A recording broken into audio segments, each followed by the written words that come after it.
Music तो बहुत प्यारा था ही, लेकिन और भी बहुत सारी चीजें हैं जो आपसे करनी है आज। आप सभी का स्वागत है आपके अपने 100.1 FM गोल्ड खरा सोना पर। मैं हूं आरजे बीजे, बोले तो बबीता जैन। और आज कलाकार बेमिसाल में जिस शख्सियत की हम बात करेंगे वो बिल्कुल अलहदा, बिल्कुल अलग, क्या कहें, शायद ही कोई जिंदा शख्स होगा जिसे संगीत पसंद ना आता होगा, या हम कह सकते हैं कि म्यूजिक को पसंद करने की सबकी पसंद जो होती है ना, वो थोड़ी अलग अलग होती है। किसी को एक गाने में म्यूजिक पसंद आता है तो किसी को अपने पसंद का सिंगर, और ऐसे में कुछ ही लोग होते हैं जिनको गाने के लिरिक्स पसंद आते हैं।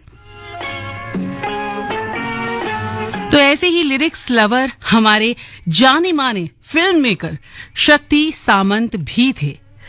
वो अपनी फिल्म में म्यूजिक क्वालिटी पर बहुत ध्यान देते थे, फिर चाहे वो हावड़ा ब्रिज हो, कश्मीर की कली हो या फिर आराधना। उनकी हर फिल्म के गाने और उन गानों के बोल बहुत बहुत बहुत मीनिंगफुल होते थे। आज हम शक्ति सामंत के बारे में ही बात करेंगे, जिनकी आज जयंती भी है। बिल्कुल 13 जनवरी 1926 को इनकी पैदाइश हुई और फिर ये हम सब के दिल में समा गए, कह सकते हैं छा गए। चलिए, इन्हीं के बारे में बहुत सारी बातें करनी है। इनकी एक फिल्म बहुत ही फेमस थी, आराधना। उसको ना आप भूल सकते हैं ना हम भूल सकते हैं, लेकिन वो फिल्म तो बनने नहीं वाली थी। अब इसका क्या किस्सा है वो अगर जानना है तो मेरे साथ बने रहिए आपके अपने FM गोल्ड 100.1 खरा सोना पर।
इतनी देर से आप हमें इतने प्यार से बुला रहे हैं, आइए मेहरबान। तो ये मेहरबान आ चुकी है। हाँ, थोड़ा सा कियास था, ओ माय गॉड। लाइफ में इतनी सारी चीजें होती हैं, लेकिन हम जब आपसे मिलने आते हैं तो सब ओके ओके हो जाता है, सब अच्छा अच्छा हो जाता है। आप सुन रहे 100.1 FM गोल्ड खरा सोना। मैं हूँ आरजे बीजे, बोले तो बबीता जैन। और आज कलाकार बेमिसाल में हम जिस बेमिसाल कलाकार की बात कर रहे हैं वो है नन अदर देन शक्ति सामंत।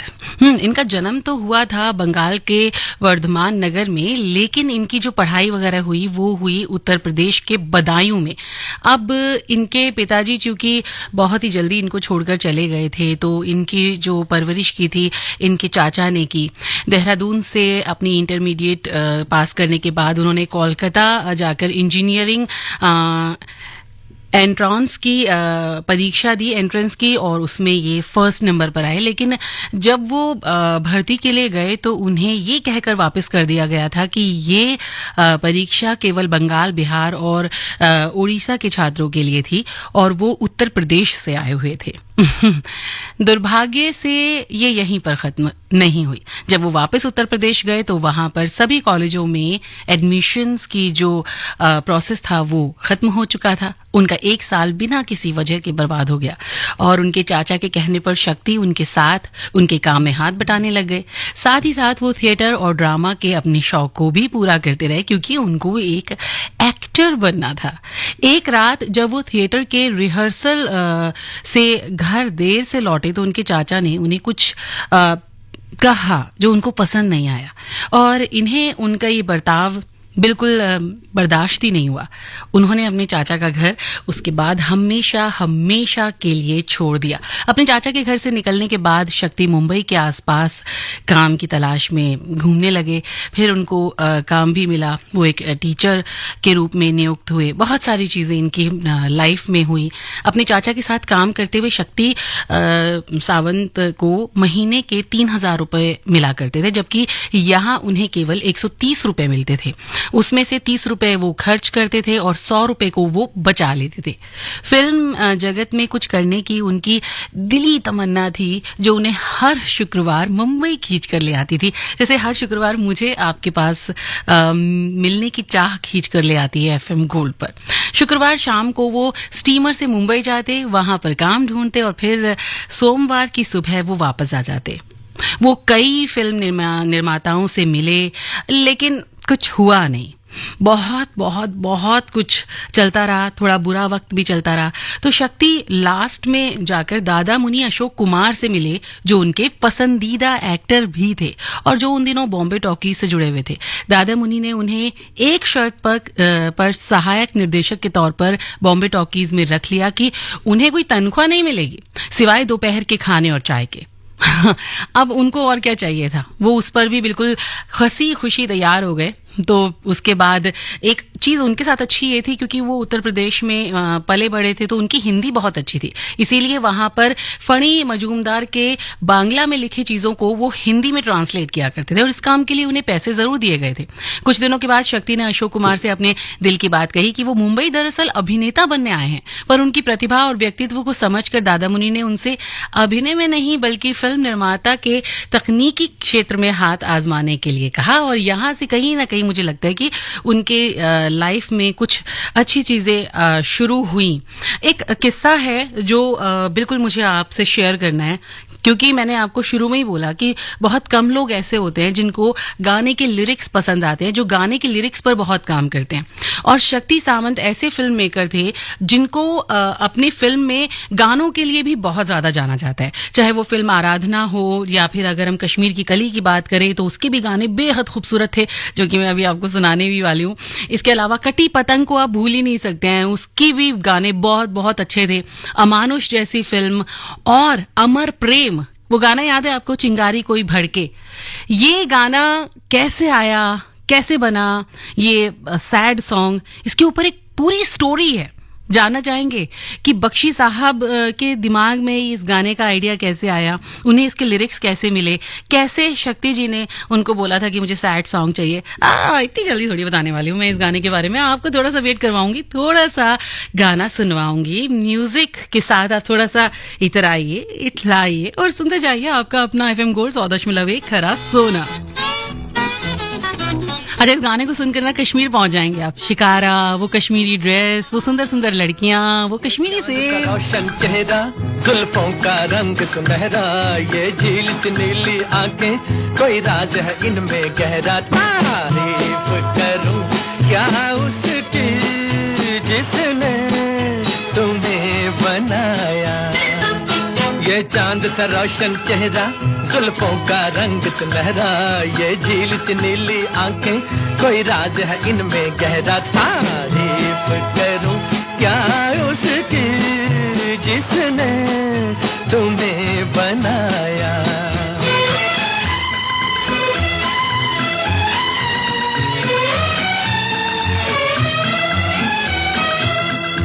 एक चीज कयामत भी है, लोगों से सुना करते थे, तुम्हें देख के मैंने माना, वो ठीक कहा करते थे, वो ठीक कहा करते थे।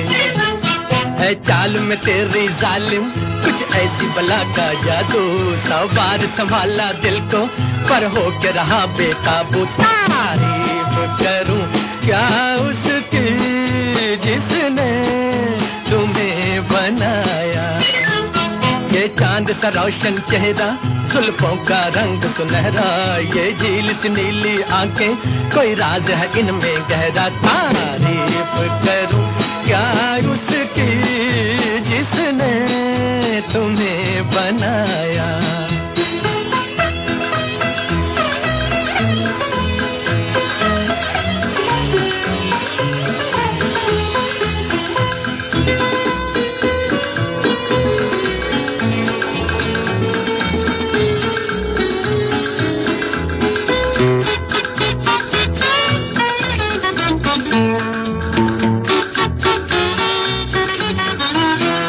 हर सुबह किरण की लाली है रंग तेरे गालों का, हर शाम की चादर काली साया है तेरे बालों का।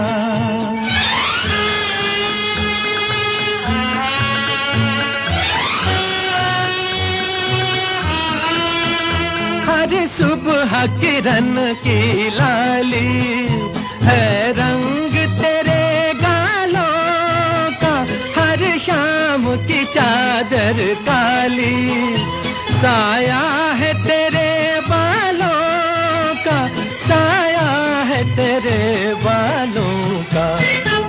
तू बल खाती एक नदिया, हर मौज तेरी अंगड़ाई, जो इन मौजों में डूबा उसने ही दुनिया पाई। तारीफ करूं क्या उसकी जिसने तुम्हें बनाया, ये चांद सा रोशन चेहरा, जुल्फों का रंग सुनहरा, ये झील सी नीली आंखें, कोई राज है इनमें गहरा। तारीफ करूं क्या उसकी जिसने तुम्हें बनाया।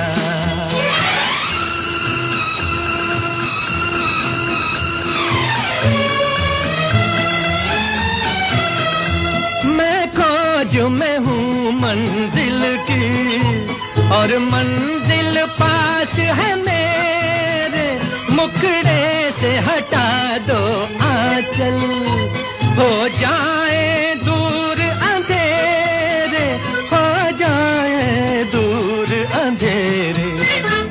माना कि ये जलवे तेरे कर देंगे मुझे दीवाना, जी भर के जरा मैं देखूं अंदाज तेरा मस्ताना। तारीफ करूं क्या उसकी जिसने तुम्हें बनाया, ये चांद सा रोशन चेहरा, जुल्फों का रंग सुनहरा, ये झील सी नीली आंखें, कोई राज है इनमें गहरा। तारीफ करूं क्या उसकी जिसने तुम्हें बनाया, तारीफ करूं क्या उसकी जिसने तुम्हें बनाया, तारीफ करूं क्या उसकी जिसने तुम्हें बनाया, तारीफ करूं क्या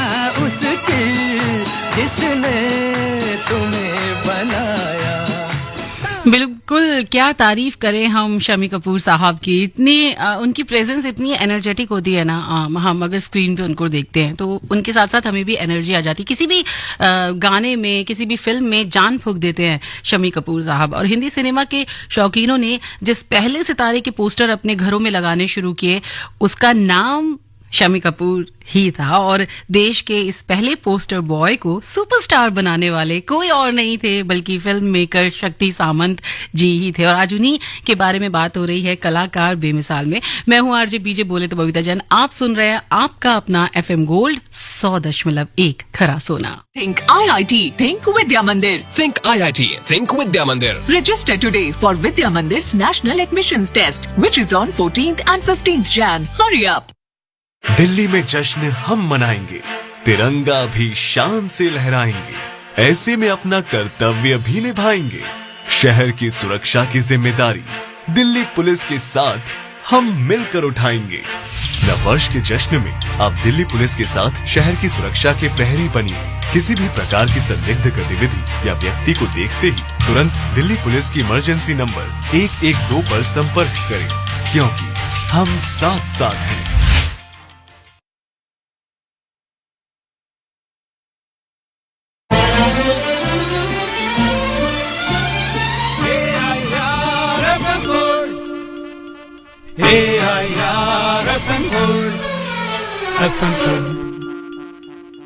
वेलकम बैक। आप सुन रहे हैं आपका अपना FM गोल्ड 100.1 खरा सोना। चलिए एक किस्सा सुनाती हूँ आपको।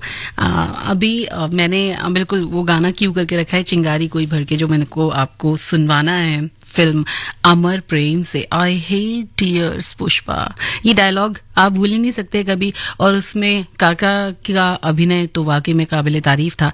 और काका को भी सुपरस्टार बनाने वाले शक्ति सामंत ही थे।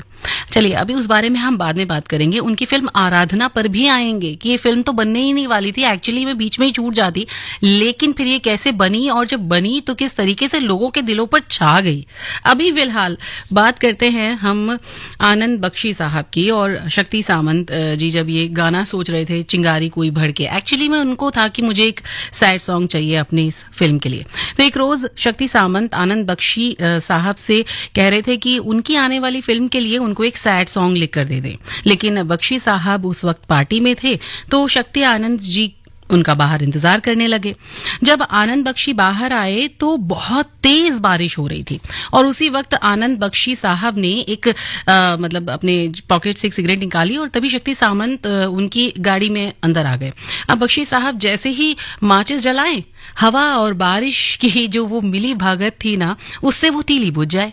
ऐसे ही 2-3 बार हुआ तो अचानक से बख्शी साहब चिल्लाए और शक्ति सामंत साहब को बोले कि गाड़ी में से एक पेन और पेपर लेकर आओ। तो कागज और कलम जो थे शक्ति साहब वो लेकर आ गए। अब शायद उस वक्त ना बख्शी साहब के दिमाग में उस सॉन्ग की रूपरेखा बन चुकी थी। उनकी बुझती तीली, बरसता सावन और तूफान सी हवा अपना काम कर गई थी। और फिर बख्शी साहब की कलम से 1972 का सबसे लोकप्रिय गाने का मुखड़ा लिखा जा चुका था। और वो मुखड़ा कुछ यूं था। मैं गाना सुनवा दूं या इसको कंटिन्यू करूं? मुझे लग रहा है कि मैं इसको कंटिन्यू करती हूँ। चिंगारी कोई भड़ के तो सावन उसे बुझाए। आगे जो गाना बना, ये जो गाना पूरा हुआ, उस गाने ने इतिहास रचा। आगे चलकर इसमें पंचम दा यानी कि RD बर्मन का म्यूजिक घुला, किशोर दा की दर्द भरी आवाज मिली और राजेश खन्ना शर्मिला टैगोर की जोड़ी वाली फिल्म अमर प्रेम के इस गीत को इन सब ने मिलकर अमर कर दिया। अब जब ये इतनी सारी बातें इस गीत के साथ हुई, इतना सब रियाज हुआ, इतनी सारी मेहनत हुई, तो हम ये गाना कैसे भूल सकते हैं कि हम ये गाना ना सुनवाएं। बिल्कुल सुनवाएंगे, कहीं मत जाइए, सुनते रहिए कलाकार बेमिसाल। वीडियो होस्ट एंड दोस्त आरजे बीजे बोले तो बबीता जैन, आपकी अपने FM गोल्ड 100.1 खरा सोना पर। ये तो फ्रीक्वेंसी है, लेकिन आप न्यूज ऑन AIR के थ्रू हमें पूरे विश्व में सुन रहे हैं। तो बताते रहिए, है ना। मैसेजेस शायद शामिल ना हो, लेकिन अगर आपका प्रोग्राम अच्छा लग रहा है और आप मेरी तारीफ में कुछ कहना चाहते हैं तो you are most welcome. fmgold@gmail.com पर आप ईमेल करिए with my name end of course कलाकार बेमिसाल और आज की डेट। बाकी आपकी मर्जी है, जो आप कहना चाहें सर आंखों पर।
पतझर जो बाग उजाड़े वो बाग बहार खिलाए, जो बाग बहार में उजड़े उसे कौन खिलाए,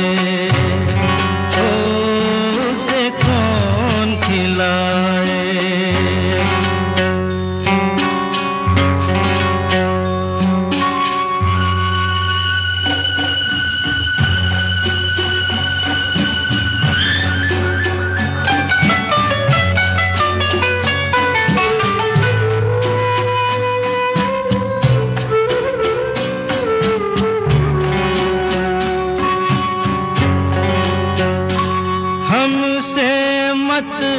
पूछो कैसे मंदिर टूटा सपनों का, हमसे मत पूछो कैसे मंदिर टूटा सपनों का। लोगों की बात नहीं है ये किस्सा है अपनों का।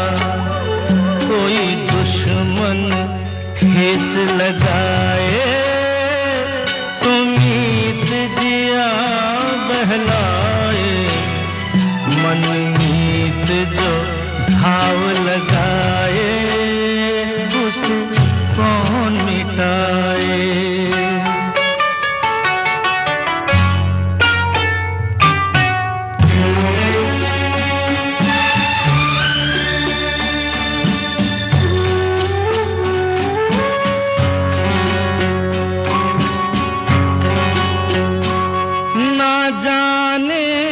क्या हो जाता जाने हम क्या कर जाते, ना जाने क्या हो जाता जाने हम क्या कर जाते।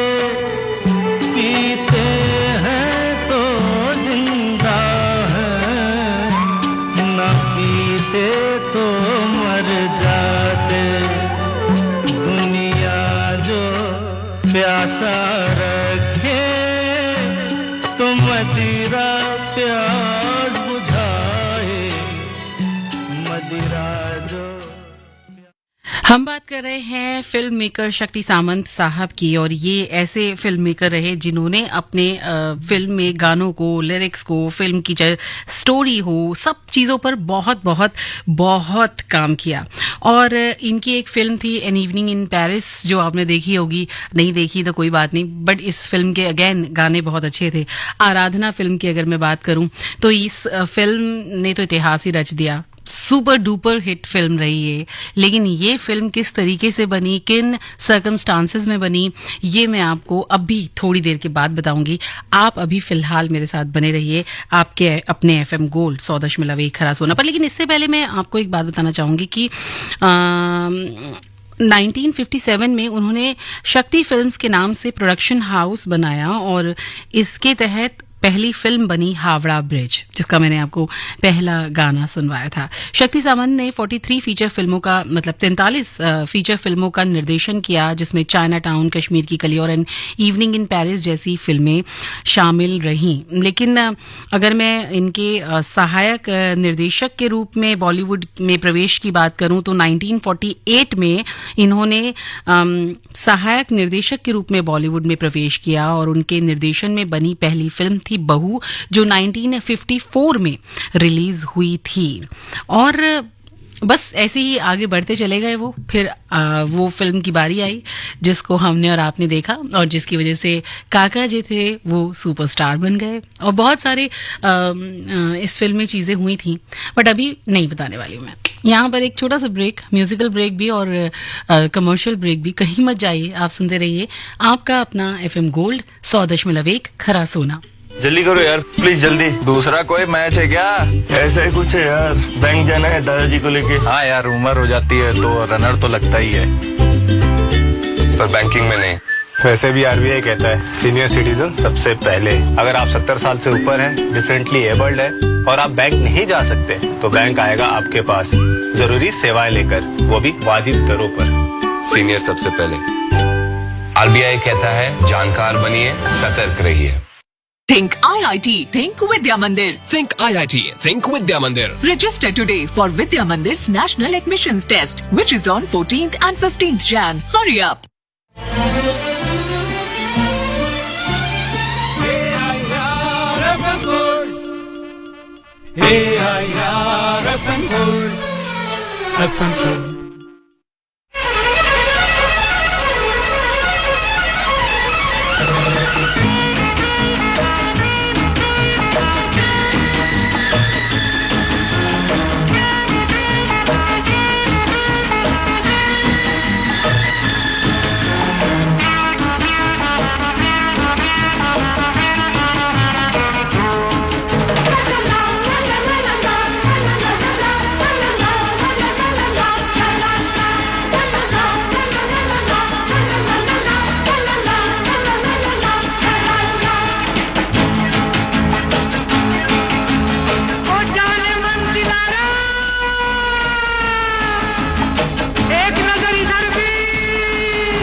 फरिश्ता प्यार का सबक सिखलाने, दिल में है तस्वीर यार की, लाया हूँ वो दिखलाने। आसमान से आया फरिश्ता प्यार का सबक सिखलाने, दिल में है तस्वीर यार की, लाया हूँ वो दिखलाने। कहो प्यार है तुमसे, वो जाना कहो प्यार है तुमसे।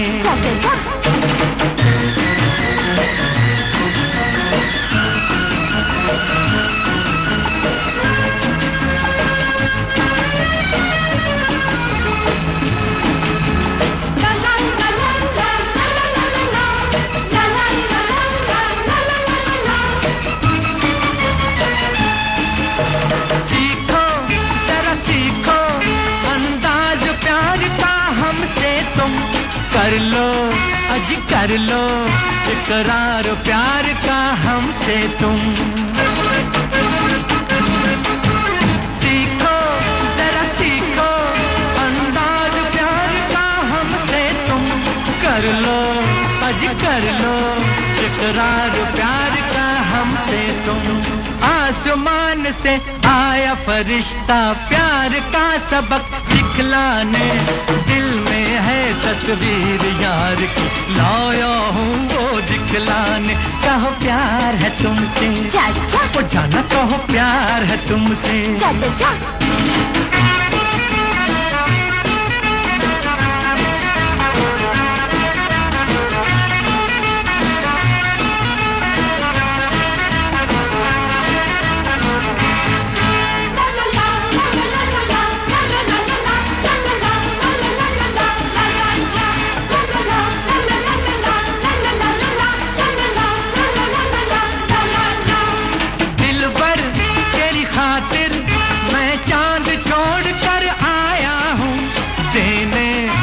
नजराना मैं अपने प्यार को लाया हूँ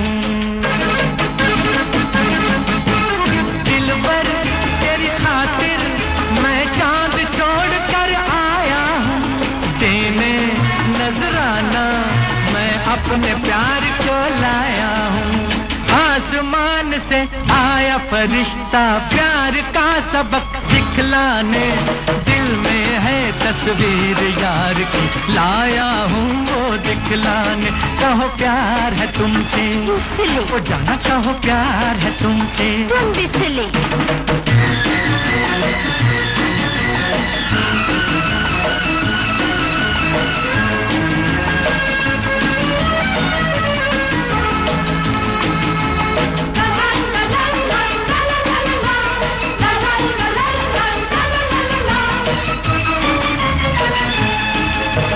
साया हूँ मैं तेरा तेरे साथ साथ ही आऊंगा आशिक हूँ मैं तेरा बाहों से बांध ले जाऊंगा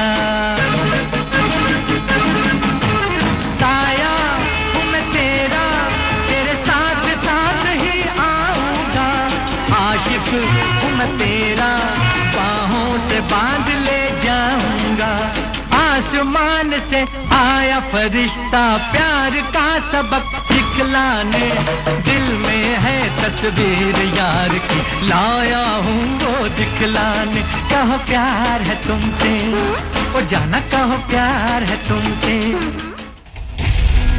मौत की घाट पे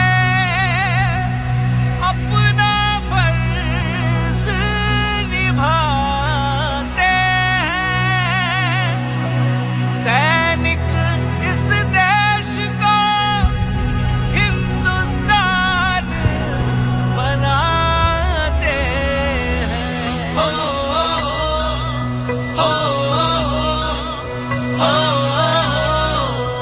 हैं हम सब पे तेरा पहरा सुबह शाम था लगा वतन को काना टीका तेरे नाम का सब खुशियां तूने वारी इस देश पे इस मिट्टी पे भी फौजी तेरा एहसान था तेरे होने से ही हम यहाँ महफूज थे तेरे होने से ही जिंदा है ये धड़कन V for veterans तेरे साथ हैं हम V for veterans नहीं भूलेंगे हम V for veterans होंगे साथ कदम V for veterans तेरे साथ हैं हम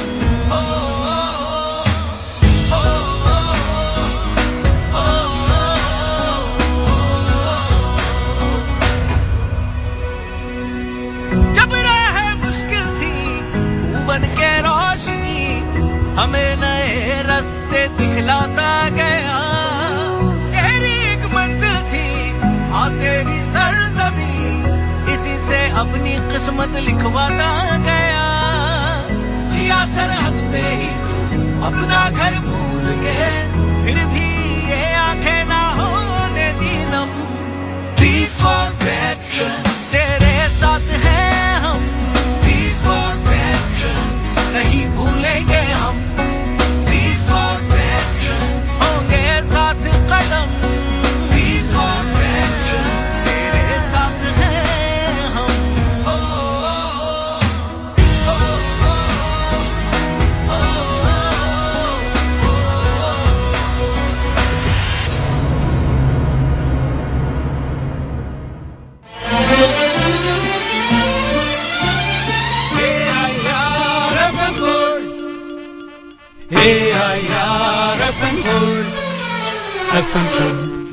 जी आप सुन रहे हैं कलाकार बेमिसाल और आज जिस निर्माता निर्देशक की हम बात कर रहे हैं वो हैं शक्ति सामंत और आज इनकी जयंती भी है और जब शक्ति सामंत की बात होती है और आराधना फिल्म की बात ना हो उनकी उस मूवी की बात ना हो जो कि माइलस्टोन रही चाहे वो राजेश खन्ना हो चाहे वो खुद शक्ति सामंत हो या फिर अपने किशोरदा हो तो उसके बिना मुझे लगता है कि हमारा आज का ये शो अधूरा रह जाएगा। थोड़ी सी लंबी स्टोरी है ध्यान से एकदम फ्रेम टाइम से और मेरे साथ एकदम खुशी खुशी सुनिएगा, क्योंकि मुझे पता है कि आपको प्रोग्राम पसंद आ रहा है और आप मुझे अपनी प्रतिक्रियाएं भी दे रहे हैं। Thank you so much. वैसे आज तो मैसेज नहीं करना है, लेकिन फिर भी मैं बता देती हूँ कि अगर आप हमारे और प्रोग्राम्स में जिनमें मैसेजेस अलाउड हैं तो आप व्हाट्सएप कर सकते हैं 9868868753, है ना।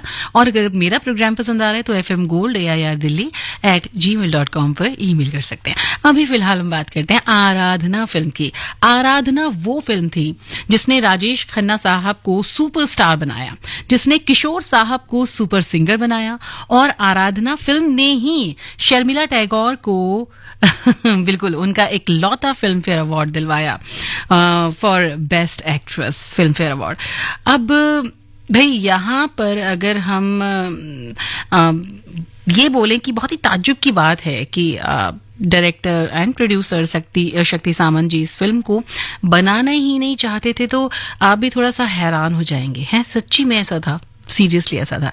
एक्चुअली शक्ति जी ना उस टाइम आराधना फिल्म जो उन्होंने बनाई थी वो मजबूरी में बनाई थी। एक्चुअली वो उन दिनों ना फाइनेंशियल क्राइसिस से गुजर रहे थे। एक प्रॉब्लम और हुई कि जाने अनजाने फिल्म जो कि शक्ति सामंत शम्मी कपूर जी के साथ बना रहे थे वो बीच में ही रुक गई। क्यों रुकी, चलिए मैं बता देती हूँ। क्योंकि शम्मी जी की पत्नी गीता बाली जी का अचानक से देहांत हो गया और इसकी वजह से शम्मी कपूर जी डिप्रेशन में चले गए।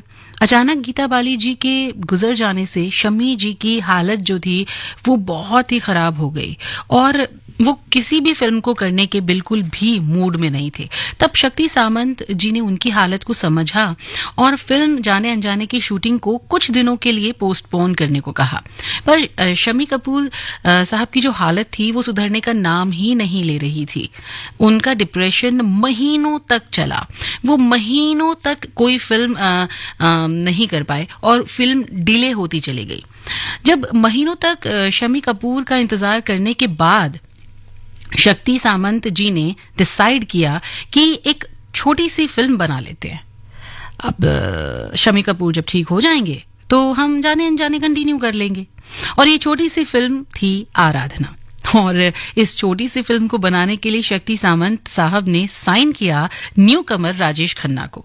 आराधना करने से पहले राजेश खन्ना 3 फिल्में उन्होंने की थी। पहली थी चेतन आनंद की आखिरी खत, और दूसरी थी जीपी सिप्पी की राज, और नासिर हुसैन की बहारों के सपने। लेकिन ये तीनों ही फिल्में फ्लॉप थीं। मगर शक्ति सामंत जी ने राजेश खन्ना को देखा था बहारों के सपने में, और उनमें उस फिल्म में उनको राजेश खन्ना की जो एक्टिंग थी वो काफ़ी पसंद आई थी, तो उन्होंने राजेश खन्ना को इस करके साइन कर लिया। अब हीरोइन की बारी आई। अब चूंकि वो न्यू कमर फेस ले रहे थे, राजेश खन्ना जी को ले रहे थे, तो उनको हीरोइन कोई ऐसी चाहिए थी जिसके फेस वैल्यू के साथ वो उस फिल्म को डिस्ट्रीब्यूटर्स को बेच सके। अब जाहिर सी बात है, एन इवनिंग इन पेरिस और कश्मीर की कली उन्होंने अपनी जो खूबसूरत सी कमसिन सी हीरोइन के साथ शर्मिला टैगोर के साथ बनाई थी, तो उनके दिमाग में वही नाम आया और उन्होंने उनको अप्रोच किया। शर्मिला टैगोर ने कहा कि आप मुझे बूढ़ी का रोल देंगे? नहीं, मैं नहीं करना चाहती। उन्होंने बिल्कुल मना कर दिया इस फिल्म को करने से। तो क्योंकि इसका एक रीजन भी था। एक तो शर्मिला टैगोर उस वक्त 25 साल की थी, तो वो माँ का रोल नहीं करना चाहती थी। दूसरा, एन इवनिंग इन पेरिस और जो उन्होंने कश्मीर की कली की थी, वो फिल्में सुपर डुपर हिट रही थी वो भी, और वो एक अच्छी एस्टैब्लिश एक्ट्रेस थी, तो वो न्यू कमर के साथ काम नहीं करना चाहती थी। तीसरा था कि इस आराधना फिल्म की शूटिंग से पहले और क्या कहते हैं ये आपके एन इवनिंग इन पेरिस के बाद उन्होंने एक बिकिनी शूट करवाया था जो कि काफी बोल्ड था, और लोगों में उस टाइम पर सनसनी सी हो गई थी इस एक्ट्रेस को देख के कि वाह क्या बात है, और वो अपनी इस बोल्ड इमेज को खत्म नहीं करना चाहती थी। दैट इज वाई वो नहीं चाह रही थी कि वो उस रोल को करें, आराधना फिल्म के रोल को। बट शक्ति सामंत ने तो उनको मना ही लिया समहाउ, उन्होंने कन्विंस किया। एक्चुअली उन्होंने पहले इसको शूट किया और इस फिल्म का पहला सीन शूट किया उन्होंने, उनके मतलब बूढ़े जो उनका सेकंड पार्ट था वो शूट किया जिसमें शर्मिला टैगोर थी। तो उन्होंने उस फिल्म की शूट करके उनको दिखाए कि भाई देखिए आप इस रोल में अपने आप को देखिए, क्या आप अपने आप को पहचान पा रही हैं? तो शर्मिला टैगोर ने कहा नहीं, बिल्कुल भी नहीं। तो उन्होंने कहा फिर क्या प्रॉब्लम है? वो नहीं कन्विंस हो रही थी, लेकिन ऐसे करके उन्होंने उनको कन्विंस किया और वो कन्विंस हो गई। अब क्या हुआ? अब फिर क्या कमी आ गई इस फिल्म को बनाने में? लेकिन बावजूद इसके भी उन्होंने सोचा कि नहीं, मैं इस फिल्म को नहीं बनाऊंगा। भाई आराधना फिल्म की शूटिंग मुंबई के फेमस स्टूडियो में शुरू हुई और इसी स्टूडियो में सुरेंद्र कपूर की एक श्रीमान एक श्रीमती फिल्म की शूटिंग भी चल रही थी। फेमस स्टूडियो था वहां पर। अब शूटिंग पूरी होने के बाद उन्होंने फिल्म शक्ति सामंत को दिखाने का फैसला किया, क्योंकि वहां पर उस टाइम पर ऐसा ही होता था, एक प्रोड्यूसर दूसरे प्रोड्यूसर को, डायरेक्टर को बोल ही देता था कि भाई आप मेरी फिल्म देख ले, अगर अच्छी लगे तो बताओ और इसमें क्या क्या चीजें हैं वो मुझे बता। सुरेंद्र कपूर ने शक्ति सामंत को अपनी वो फिल्म दिखाई, लेकिन इसे देखते ही निर्देशक के होश उड़ गए। दरअसल एक श्रीमान एक श्रीमती की एंडिंग बिल्कुल आराधना की जैसी थी, क्योंकि दोनों के लेखक एक ही थे, सचिन भौमिक। और ऐसे में उन्होंने मामले को लेकर लेखक पर नाराजगी भी जाहिर की थी कि भाई तुमने क्या किया, जब तुम ऑलरेडी इस फिल्म को किसी को दे चुके हो तो तुमने मुझको क्यों दी ये फिल्म? इस पर तो ये फिल्म बन चुकी है और हम ये फिल्म अभी स्टार्ट कर रहे हैं। लेखक ने, भौमिक साहब ने उनको बहुत समझाने की कोशिश की कि नहीं नहीं, ये फिल्म बिल्कुल डिट्टो एक जैसी नहीं है, थोड़ी बहुत अलग है। लेकिन शक्ति सामंत साहब राजी नहीं हुए। उन्हें लगने लगा था कि उनकी सारी मेहनत खराब हो गई। फेमस स्टूडियो में ही उनकी मुलाकात स्क्रीन राइटर गुलशन नंदा और मधुसूदन से हुई, जिनसे उन्होंने कहा कि मेरे हीरो हीरोइन तैयार हैं, लेकिन मुझे नई कहानी की जरूरत है। ऐसे में गुलशन नंदा ने शक्ति सामंत को एक कहानी सुनाई जो कि कटी पटंग की थी। फिल्म की स्टोरी सुनते ही शक्ति सामंत ने तय कर लिया था कि राजेश खन्ना स्टारर आराधना नहीं बनाएंगे। अब गुलशन नंदा के पूछने पर शक्ति सामंत ने उनसे आराधना में हो रही परेशानी भी बताई। ऐसे में तीनों ने शक्ति सामंत के घर जाकर स्क्रिप्ट में बदलाव किया और फिल्म में राजेश खन्ना का डबल रोल रखने का फैसला किया। पहले ये सिंगल रोल ही था। बता दें कि राजेश खन्ना के इंडस्ट्री में नए होने की वजह से डिस्ट्रीब्यूटर फिल्म को खरीदने के लिए भी तैयार नहीं थे, लेकिन रिलीज के बाद फिल्म ने सिनेमा में धमाल मचा दिया था और आराधना की रिलीज से पहले राजेश खन्ना को किसी ने भाव नहीं दिया था। इससे नाराज होकर राजेश खन्ना अपने होटल लौट आए थे, लेकिन फिल्म के खत्म होने के बाद राजेश खन्ना का किरदार लोगों को इस कदर पसंद आया था कि उनकी एक झलक पाने के लिए लोगों की भीड़ उमड़ गई थी। इस फिल्म ने राजेश खन्ना साहब को सुपरस्टार बना दिया था।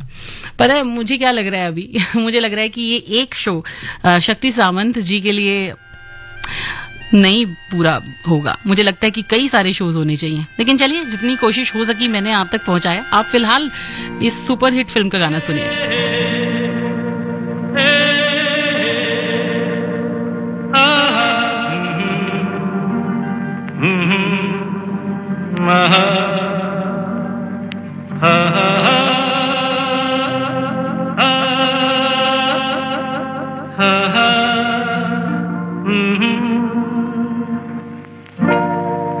कोरा कागज था ये मन मेरा मेरा मेरा,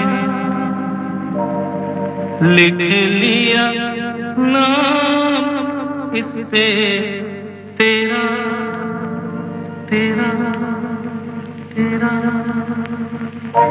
कोरा कागज था ये मन मेरा, लिख लिया नाम इस पे तेरा। सुना आंगन था जीवन मेरा, बस गया प्यार इसमें तेरा।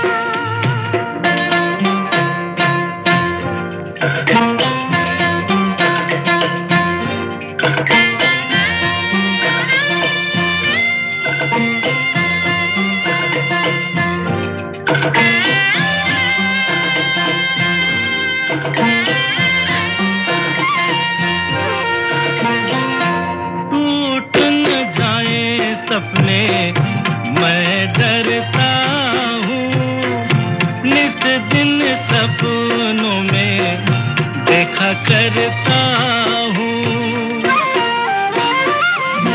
टूट न जाए सपने मैं डरता हूँ, निस दिन सपनों में देखा करता हूँ।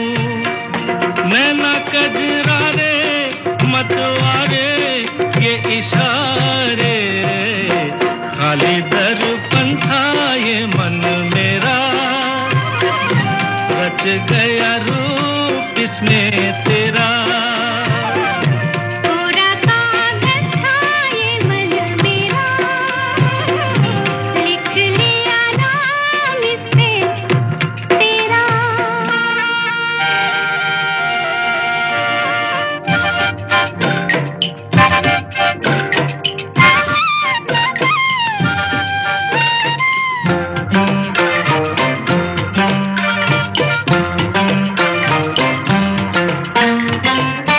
चैन गवाया मैंने निंदिया गवाई सारी सारी रात जागूं दूं मैं दुहाई चैन गवाया मैंने निंदिया गवाई सारी सारी रात जागूं दूं मैं दुहाई कहो क्या मैं आगे नेहा लागे जीना लागे कोई दुश्मन था ये मन मेरा बन गया मीत जाके तेरा कोरा कागज था ये मन मेरा लिख लिया नाम इस पे बिल्कुल, अगर आपने भी अपने दिल पर शक्ति सामंत का नाम लिख लिया है तो बहुत सही लिखा है। शक्ति दा ने शमी कपूर, सुनील दत्त, मनोज कुमार, संजीव कुमार, उत्तम कुमार, अमिताभ बच्चन, मिथुन चक्रवर्ती, शर्मिला टैगोर, मौसमी चटर्जी, इन सब के साथ फिल्में बनाई। उन्होंने बहुत सारी प्रतिभाओं को उभारा भी, पर किसी से बंधे नहीं रहे। उन्होंने बांग्ला में भी अमानुष, आनंद, आश्रम, बरसात की एक रात, देवदास, ये सब फिल्में बनाई, पर उनकी हिंदी फिल्में बहुत यादगार रही और न सिर्फ भारत में बल्कि भारत से बाहर भी उनकी फिल्मों को बहुत ज्यादा पसंद किया गया था। और ये जो फेमस फिल्म मेकर थे 9 अप्रैल सन 2009 को हम सबको छोड़कर चले गए। तो आज कलाकार बेमिसाल आपको कैसा लगा, हमें ये बात जरूर बता सकते हैं अपने दिल की। अगर बताना चाहें तो FM Gold AIRDilli@gmail.com पर। अभी फिलहाल के लिए इस प्रोग्राम के लिए RJ BJ को दीजिए इजाजत। मैं फिर 1:10 पर आपसे मिलूंगी। आप सुनते रहिए आपका अपना FM Gold 100